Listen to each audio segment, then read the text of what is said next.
Good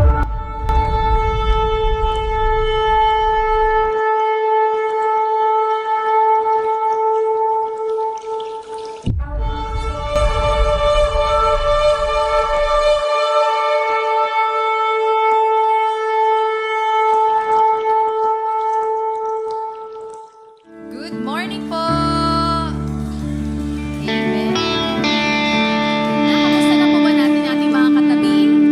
Ating mainit po ba? Mainit po ba?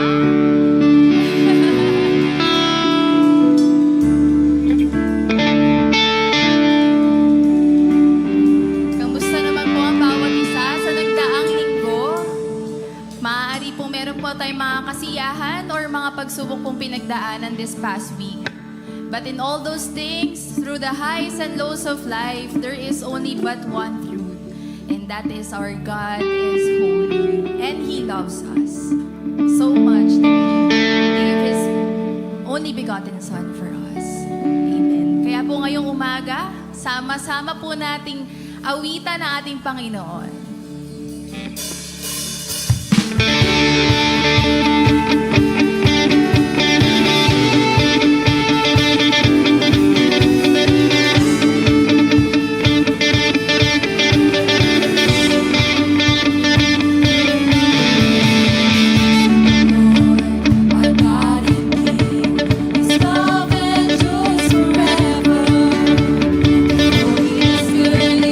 Above all things, love and truth forever.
Tanggapin niyo po ang aming pong pagpupuri at pagsamba.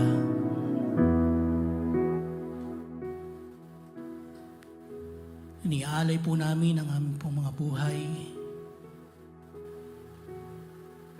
sapagkat wala kaming magagawa sa aming sarili maliban kayo na aming Diyos na may hawak po ng aming pong buhay. Kung kaya't habang kayo'y nakaluklok dyan sa trono ng kaluwalhatian, minamasdan nyo ang bawat isa sa amin. Alam nyo ang kalagayan ng bawat isa. Kung kaya't sa iyo po namin itinitiwala.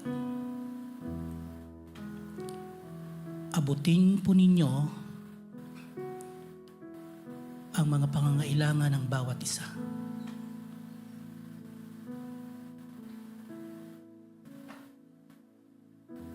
Katagpuin niyo po sila, Panginoon. Bawat pangangailangan, ikaw ang Diyos na magiging kasapatan ng bawat isa. Kaya't kami, aming Diyos, ay patuloy na magtitiwala sa iyo dahil kayo ang may-ari ng sanlibutan ito. Sa iyo ang lahat. Walang pwedeng ikubli po sa inyo. Kahit po yung kalagayan ng aming pong bansa, alam din po ninyo. Kung kaya't patuloy po naming ititiwala sa inyo. Dahil sa totoo lang naman, Panginoon, wala rin po kaming magagawa dito. Malibang kayo ang humipo ng puso ng bawat isa at pwedeng baguhin ang nangyayari at kalagayan ng aming pong bansa.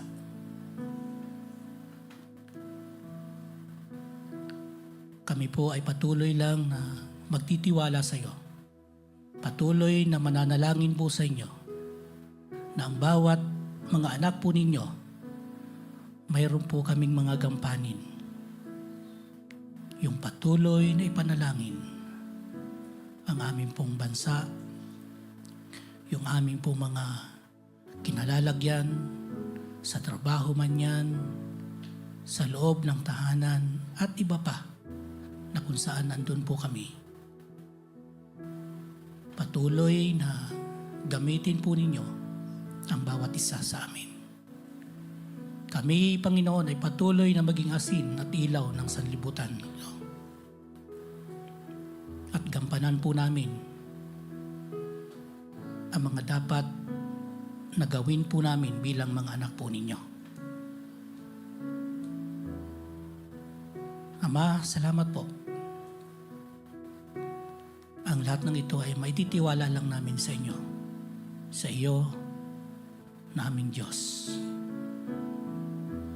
Samahan niyo po kami, gabayan niyo po kami hanggang sa katapusan ng aming pong pananambahang ito. Yung mga salita po ninyo, mangungusap sa bawat isa sa amin. Salamat po, Ama. Katagpuin niyo po ang aming pong pangangailangan sa araw na ito. Hiling po namin ito sa pangalan ng aming Panginoong Hesus. Amen. Amen.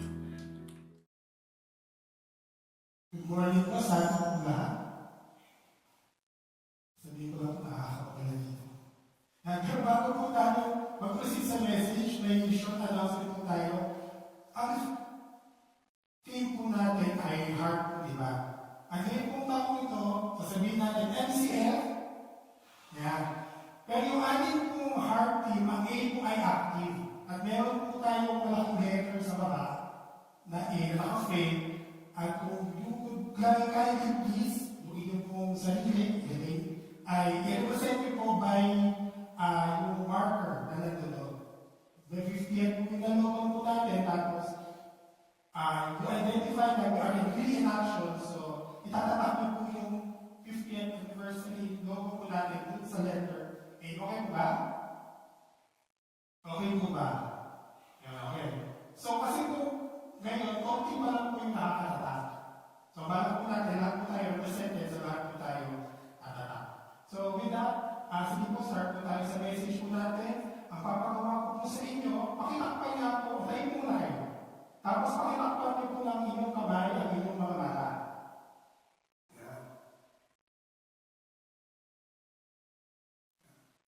So to the best of your ability, sa kamay po, to the best of your ability po, pakituro nga po kung nasa ang hilaga. North.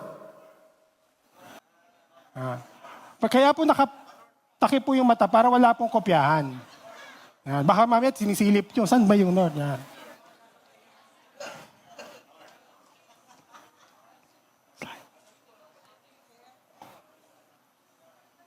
Sige po, tanggal na po ang inyong, huwag nyo pong tanggalin yung pagkakaturo. So may mga nakaturo po dito, may nakaturo po dito. Si Kuya Jel po nakaturo doon. So iba-iba po yung turo po natin ng North, di ba? So makaupo na po kayo. Ang idea po natin, sige po, paki-show na po yung slide. Yan. Next slide. Yan. Sa atin pong navigation, di ba po, sa barko, sa aeroplano, hindi na po gano'n sa mga sasakyan, pero ang navigation po natin, ino-orient po natin yung atin pong sarili sa north. Hahanapin, yung pag meron po tayong mga mapa, at alam po yan ng mga seaman, na talagang hanapin mo muna yung north. Meron nga po tayong North Star eh. Kung pag lumabas po yun sa gabi, alam na po ng mga mandaragat kung saan ang hilaga at alam nila kung saan sila pupunta. Ang idea po, to navigate po sa ating pong buhay and to navigate po sa ating pong paglalayag, kailangan po nating ma-orient sa north dahil po, yun yung paraan. At sa atin po, metaphorically po, sa buhay po natin, meron po tayong tinatawag na true north. So ang true north po ay, yan, it represents po yung ating core values, yung beliefs, yung purpose, yung mission, yung vision po natin, and it acts as an unwavering fixed point. Hindi po siya nagbabago. Kung ano po yung sinasabi nating belief, paniniwala, conviction natin sa buhay, fixed point po siya, hindi siya nagbabago. Kaya po kahit anong mangyari sa buhay po natin, alam natin kung saan tayo papunta, kung saan tayo patungo, kung ano yung identity natin. So, sa atin po, sa MCF, ito po yung sinasabi po natin na true north po natin. Well, at least po in part. Una po, we are God's showcase. Tayo po ay God's showcase. Make us your showcase. So, attraction po tayo ni Lord. Saan man po tayo mapunta, hindi po natin inuhubad, hindi na ako Kristiyano dito, nasa Puerto Galera ako. Di ba? Hindi po tayo ganon. Nasaan man po tayo, we are God's showcase. We are God's service arm. Ang linya nga po niyan, we are now disciples, later disciplers. Now disciples, now disciples, now disciples. Hindi po mananatiling now disciples. Darating po yung time, magiging disciplers na po tayo. May growth po na mangyayari. Hindi rin po nabubura yung ating po pagiging disciples. Pagpunta po natin kung mayroon po ito makakapunta sa Hawaii, walang nakakakilala sa akin dito. Hindi na ako disciple. So, hindi rin po. Ang identity po natin nga, sabi po sa atin, we are God's sharing partner. We want, to go places, meet people, sharing God's love and salvation. So, wherever we are God's sharing partner. So, sa MCF po, yan po yung atin pong true north. Yan po yung fixed point na hindi magbabago. Ano man po ang mangyari sa ating buhay, ano man pong harapin natin as a church, yan po tayo. So, ang next pong concept na gusto ko po maintindihan po natin ito po, prayer. Prayer po is yung spiritual compass natin. Yung true north po hindi magbabago. Pero kung paano po natin ina-navigate yung buhay po natin para tayong may compass. At yung prayer po, yun po yung spiritual compass po natin. Supposedly, saan man po tayo humarap, yung north ng needle ng compass, tuturo po siya sa north. So, ang nangyayari po ganito, yung prayers po natin, it reveals kung saan nakaharap yung buhay natin. Kung ang true north po natin ay dito, sana po, sa ating pong lahat, ang prayers po natin ay nandoon. Pag pag hindi po naka-align yung spiritual compass po natin, doon sa identity natin, maliligaw tayo. Hindi tayo mapupunta doon sa sinasabi nating pupuntahan po natin. At sabi nga po ng kapatid ko, kapag hindi po nakatutok ang needle ng compass sa true north, ano po ang may sira? Hindi po yung true north. Ang may sira ay yung compass. May problema po yung spiritual compass po natin kapag hindi nakatutok doon sa sinasabi natin na ito ang buhay ko, ito ako, ito ang paniniwala ko, ito ang pananampalataya ko. So our prayers po reveal the trajectory of our lives. Kasi we pray for our yearnings, we pray for our aspirations, pangarap natin, mga gusto natin. Kung sinasabi natin na ito ako, pero ang umiikot ang buhay ko, gusto kong magpayaman sa mundo, balingo. Ang compass natin sira. Ang compass natin balingo. Kahit na sinasabi natin na dito ako patungo. So ang gusto po natin, yung our spiritual compass should always point to our true north. Ano man po yung mangyari sa ating buhay, mahirap man po, wala man pong pera, mayroon po tayong pinagdadaan ng mga problema, nakaturo pa rin siya sa true north. Hindi po nagbabago.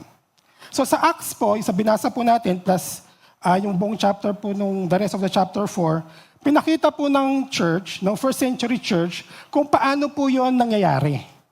Na anuman po yung may nangyari sa kanilang buhay, anuman po yung threats, nakaharap pa rin po sila sa true north. So, daanan lang po natin Acts 4, tapos mamaya po yung atin pong text. So, the priest and the captain of the temple guard and the Sadducees came up to Peter and John while they were speaking to the people. So, ang context po niyan, Chapter 3, pumunta po si Peter tsaka si John sa temple, time po ng prayer, tapos may nakita po silang lumpo. Tapos sa mga kwento nga po ng pastor, tinitigan ni Peter tsaka ni John. Mata ta mata. Tapos syempre yung lumpo na naglilimos, pag may tumingin sa iyo, aasa ka. Tapos sabi, ang unang linya ni Pedro, walang pilak at ginto, aray ko. Pero sa kanta po, yun po yung naalala na natin. Walang pilak at ginto, pero ito ang handog ko sa pangalan ni Jesucristo. Tindig ka at lumakad. So dahil po nagkaroon ng matinding miracle during that time. Kasi matagal na yung person na yon sa gate ng temple. Lumpo siya, palagi siyang nanlilimos. So gumaling, tapos kung tama po ako, sumalabay kay Pedro yung lumpo, tapos nagkagulo yung mga tao, uy, yun yung lumpo ah. Nakakalakad na siya. So ginamit po yun ni Peter para mag-preach ulit tungkol kay Jesus, tungkol sa kaligtasan na binibigay ni Lord. At nagkaroon po ng great disturbance naman talaga. So dahil po sa great disturbance na yun, sabi po dito, yung mga Sadducees po, tsaka yung temple guards, they seized Peter and John.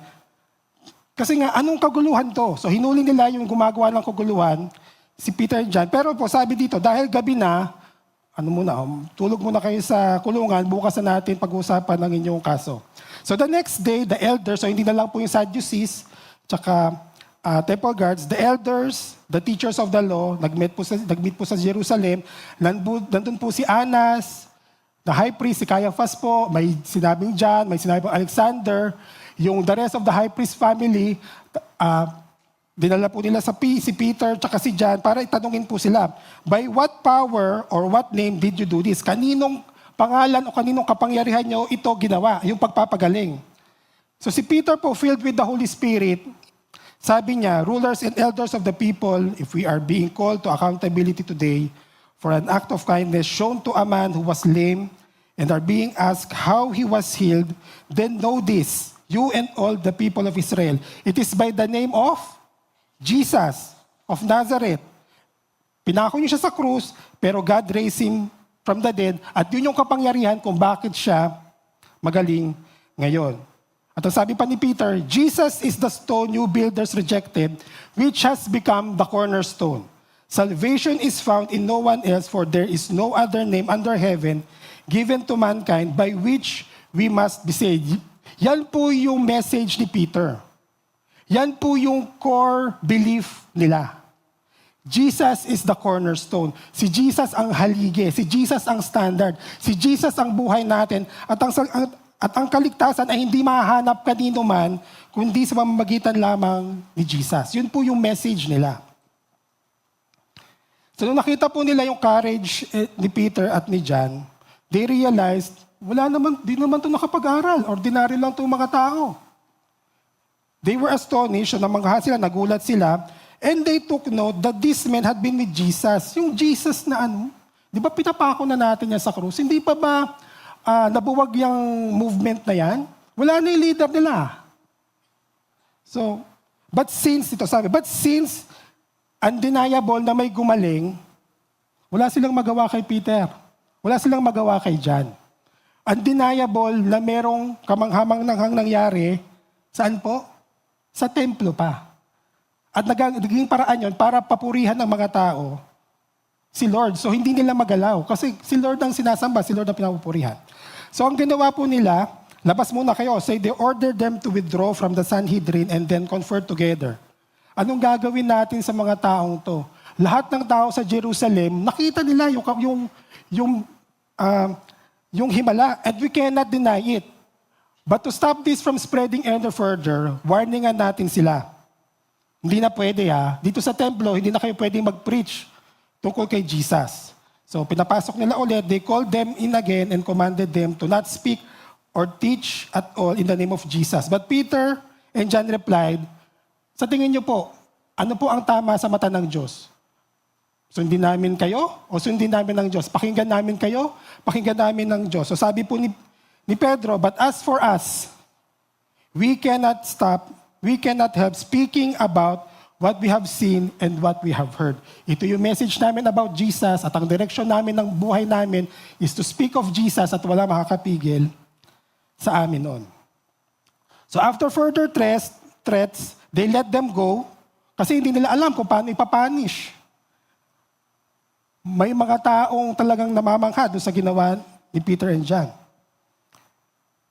So, nakalagay pa dito, my note, for the man who was miraculously healed was over 40 years old. 40 years na natin itong nakikita, or siguro mga 35 years. Nilalagay na ng magulang sa templo. Hindi na natin may kakaila. Nakilala natin yung tao, tapos gumaling na siya ngayon. Hindi natin maparusahan si Pedro tsaka si John. So, sumunod po. So, on their release, pinakawala na po si Peter and John. They went back to their own people, mga Christians, nagsama-sama sila, and Peter and John reported all that the chief priests and the elders had said to them. When they heard this, they raised their voices together sabi nila kay Peter and John, ano ba yan, Peter and John? Templo yun Ba't kayo nandun nagpagaling? Ba't doon kayo nag-preach? Hindi nyo ba alam? Yung mga leaders nun, yun yung nagpapaho kay Jesus. Doon pa kayo. So hindi po yun. Hindi po yun ang tama, di ba? O ito naman po kaya siguro. Nung nagsama-sama sila, tinaas lang kanilang mga voices at nagbigay sila ng advice. Peter and John, meron threats sa inyo. Kaya simula ngayon, wala munang preaching Bawal na rin magpagaling. Kalma muna kayo. Maglaylo muna kayo sa ministry. Total, ano po yung sabi sa verse 1? Plus 2,000 people naman yung nadagdag sa atin. So, 5,000 na tayo. Marami-rami na. Hindi na tayo magkasya. So, kalma na. Pero hindi po yan. Or nag-discuss po sila. On their release, they discussed with Peter and John. Peter and John, ano ba ang problema? Ano ang gagawin nating solusyon? Baka siguro lilipat na tayo ng headquarters. Ano po sa tingin nyo? So hindi sila nag-discuss. Ano po yung ginawa nila? Katulad po na binasa natin kanina. They raised their voices together in prayer to God. Kasi naniniwala po tayo, at naniniwala po yung early church, prayer should always be the first response. Madalas po sa atin, pag may nararanasan po tayong hindi maganda sa ating buhay, anong gagawin natin? Magdi-discuss, may papagalitan tayo, mag-a-advise tayo. Naisip ko nga po, baka nag-panic sila eh. Pero yung first century church po, pinakita, pag meron po tayong mga trouble sa buhay or meron pong nangyayari, prayer should always be the first response. Kaya nga po, may kasabihan po tayo sa MCF po, di ba? Kaunting kibot, isa pa po, kaunting kibot, pray. Ano man po yung mangyari, slight lang na mayroong mga nadampi sa atin, pray. The first response should always be prayer. So ano po yung pinag-pray nila? Sabi po ng prayer, Sovereign Lord, they said, you made the heavens and the earth and the sea and everything in them. You spoke by the Holy Spirit through the mouth of your servant, our father David. Why do the nations rage and the peoples plot in vain? And the kings of the earth rise up and the rulers band together against the Lord and His anointed one. So ang prayer po nila, Diyos na makapangyarihan sa lahat, na lumikha ng langit at lupa, alam nyo naman po, di ba? Alam nyo po na merong pong hidden force that is against you, that is against your Holy One. So hindi po lingat sa Panginoon yung threats na ginagawa ngayon ng Sanhedrin tsaka ng temple kina Peter and John to crush Christianity. So ang prayer nila, Lord, alam mo to. Lord, makapangyarihan ka. Lord, alam mo to. Sabi pa po nila, it's as if hindi alam ni Lord. Indeed, Herod and Pontius Pilate met together with the Gentiles and the people of Israel in the city to conspire against your holy servant Jesus. So alam nila na parang mga 50 days ago, 50 plus days ago, pinako si Jesus at nag-conspire sila para against Jesus, whom you have anointed. At sabi po dito, they did what your power and will and had decided beforehand should happen. So alam po ni Lord. Sinasabi lang nila, Lord, kayo ba makapangyarihan at alam nyo ang lahat ng nangyayari. Alam nyo yung threats, alam nyo yung persecution sa amin. Now, Lord, yung prayer po. Now, Lord, consider their threats and avenge us.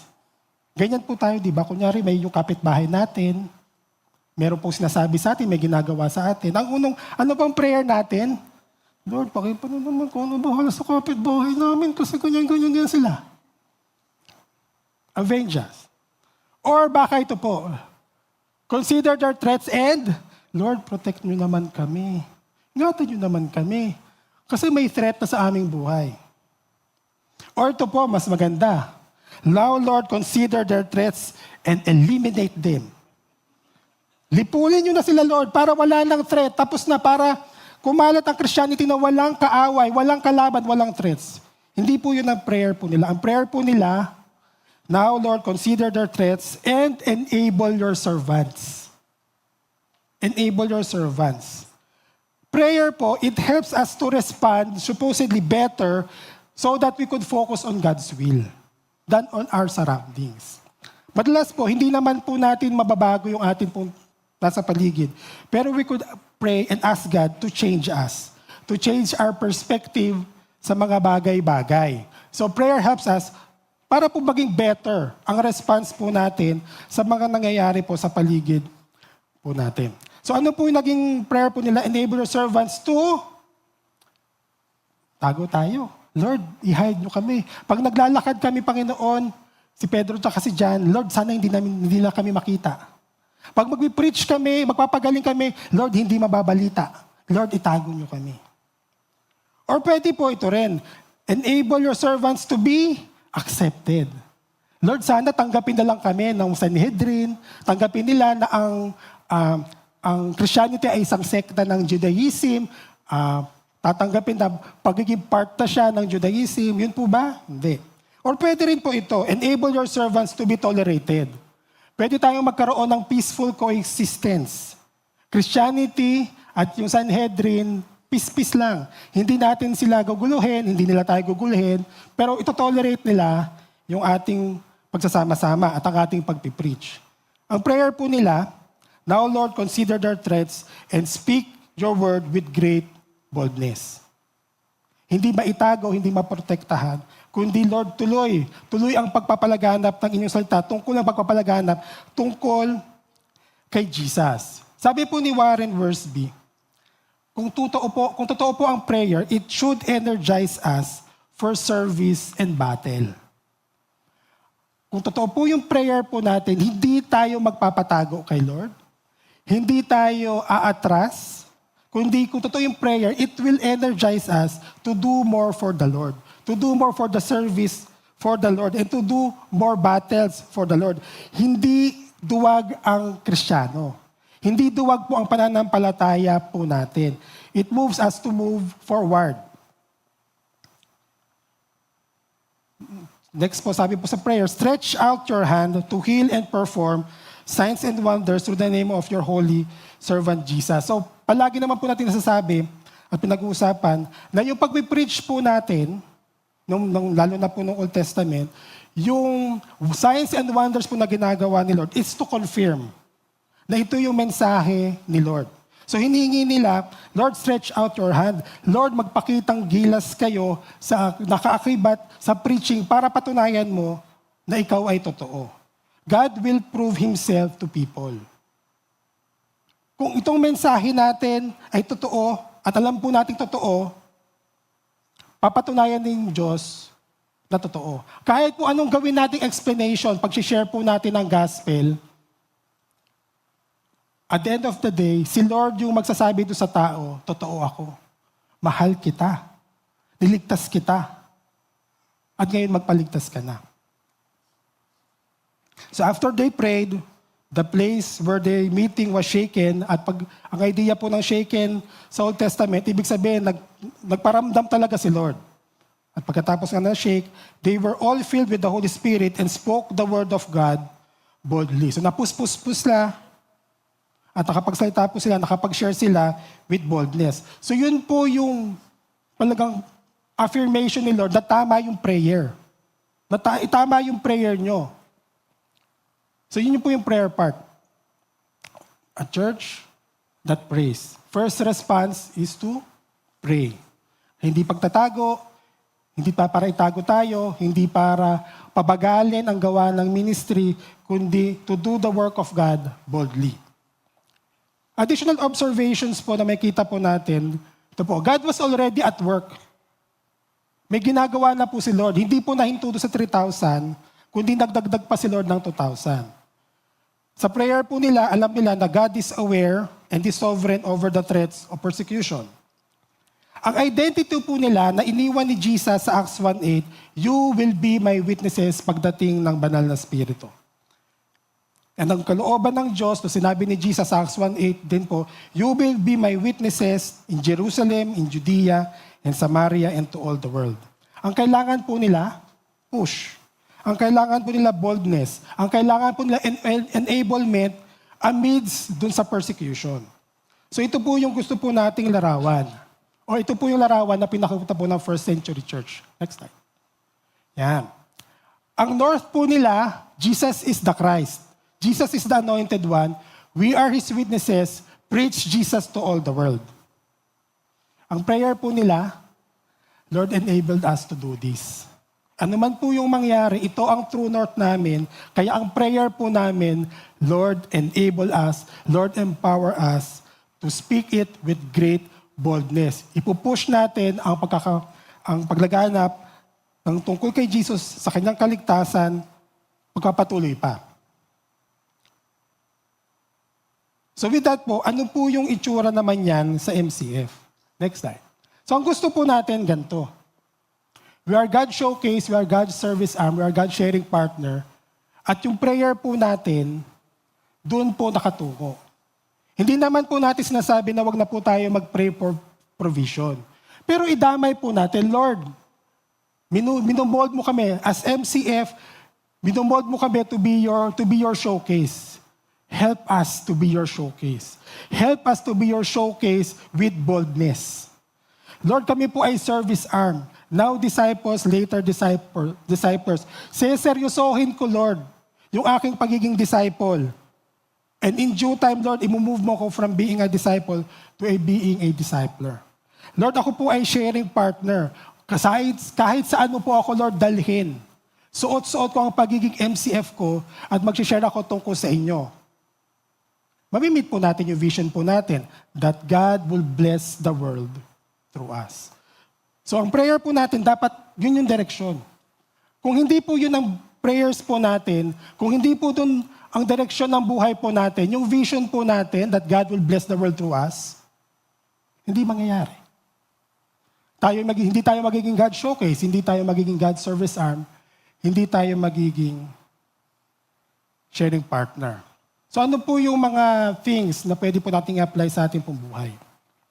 Una po ito, please take to heart, MCF hymn.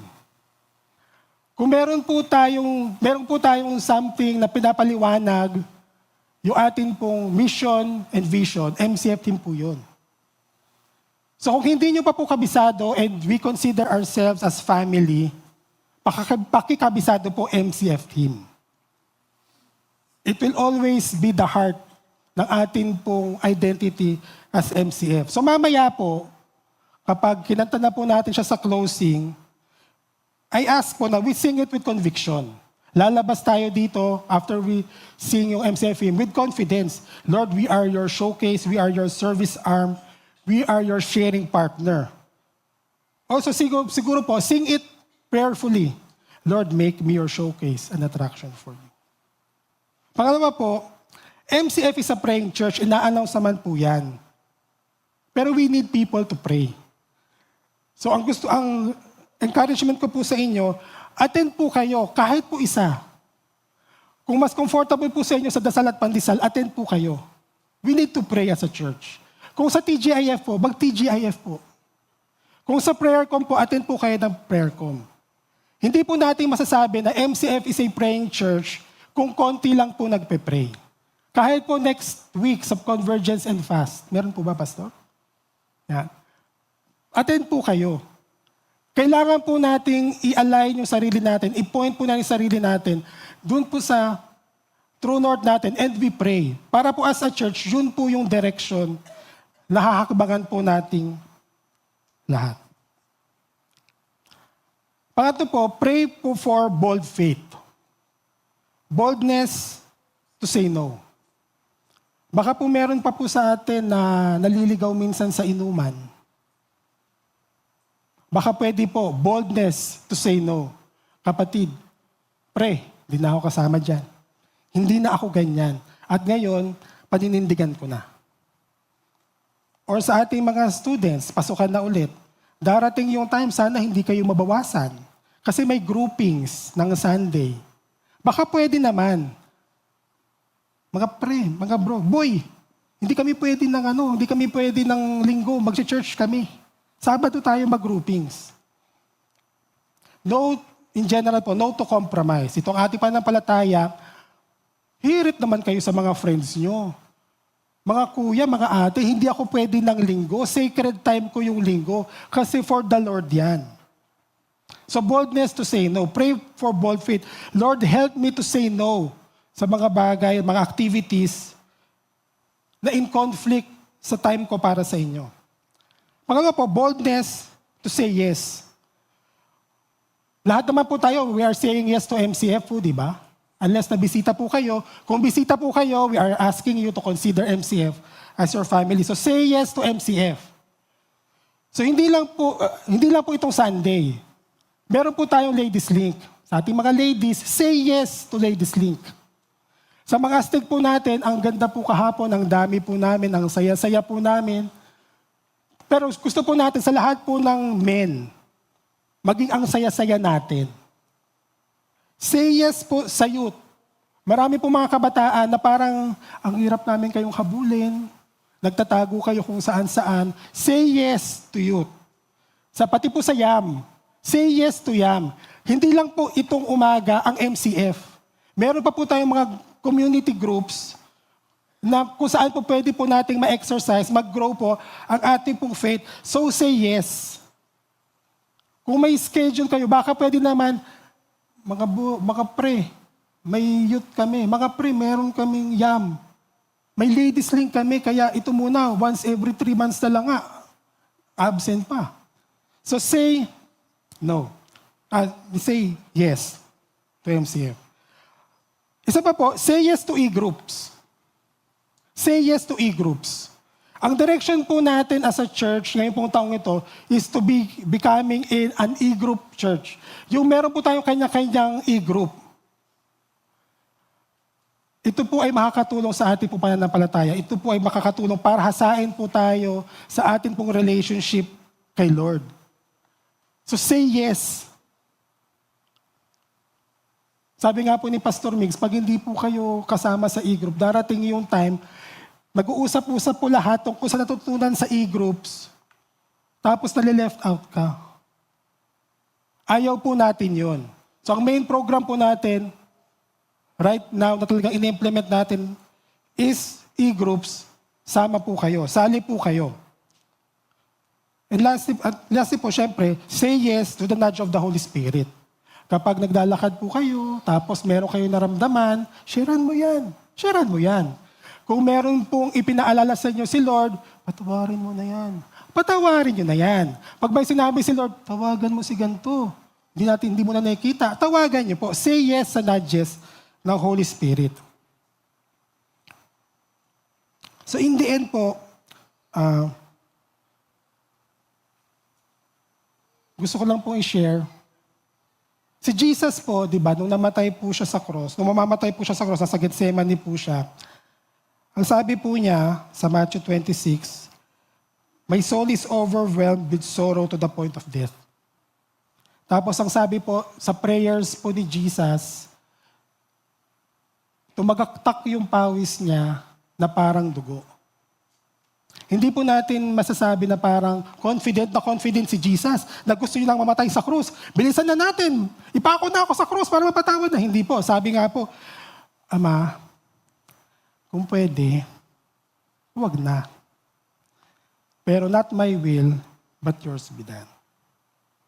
Sa verse 43 po ng Matthew 26, sabi po ni Jesus sa mga disciples, "Rise, let us go." It's as if po na after ni Jesus mag-spend ng time sa Ama in prayer, sa kanya pong agony in facing the cross, pagkatapos po nun, Jesus rose up, at I believe, nabigyan, napunan, napuspos ng katapangan, at ito na. Gagawin niya na ang walang makakaulit at kakaibang gagawin ng Diyos sa buong mundo. Ayun ay mamatay si Jesus sa krus para mapatawad tayong lahat. And I think po, yung binasa po nating verses kanina, doon po hinugot ng mga disciples yung kanilang idea. We need to pray for boldness. Jesus died for us in full boldness para maligtas tayo. Kaya din tayo, kailangan nating maging bold para maipalaganap siya, mai-preach natin siya at ang kaligtasan niya sa buong mundo. And somehow po, sa buhay po natin, meron pong isang person na humugot ng kalakasan para katukin yung bahay nyo. Hi, hello, pwede pang i-share si Jesus sa inyo? Or kung nasa school kayo, pwede may isa na lang lumapit sa inyo na isang kabataan. Have you heard of the 4 spiritual laws? Nakita mo to? Ano yan? Life? Ito? Death? Lahat po tayo takot mag-share. Pero we are praying, sa mga panahon po na mag-share tayo, diba? We pray for faith, Lord. Dalhin niyo po ako sa tao na may kinig sa'yo at hahakbang ako sa pananampalataya, hahambak ako sa katapangan. At ngayon po, nandito na po tayong lahat. Naligtas tayo dahil sa katapangan ng mga taong naglakas ng loob, nagpray, naglakas ng loob, para bahaginan po tayo. At kung yun po yung ginawa ng early church, they prayed for boldness. Let's pray. Lord, let us be bold. Let us have bold faith for you. Let's pray. Panginoon, sa umaga pong ito, katulad po ng early church, nagkaroon po ng threats sa pananampalataya. Nagkaroon po ng threats early para mabuwag, marahil mabuwag ang movement nyo, Panginoong Yesus. Pero yung response, Panginoon, ng early church, they prayed for boldness to speak your word. Hindi po nagbago yung kanilang true north. Ang ginawa po nila, inalign nila yung prayer nila para magpatuloy po maglakad yung church towards the true north. So kami rin po, Panginoon, dito sa MCF, Lord, we pray for boldness. Na ang hakbang, Panginoon, ng buhay po namin is to be your showcase, is to be your service arm, is to be your sharing partner. Tinawag niyo po kami, Panginoon, as MCF at ina-align po namin, tinuturo po namin ang aming pong prayer life sa identity po iyon. We thank you, Lord God. In Jesus' name we pray. Amen. Awitin po natin ang MCF hymn. Sabi kanina, with conviction, with prayer, tayo po ito. Because you're so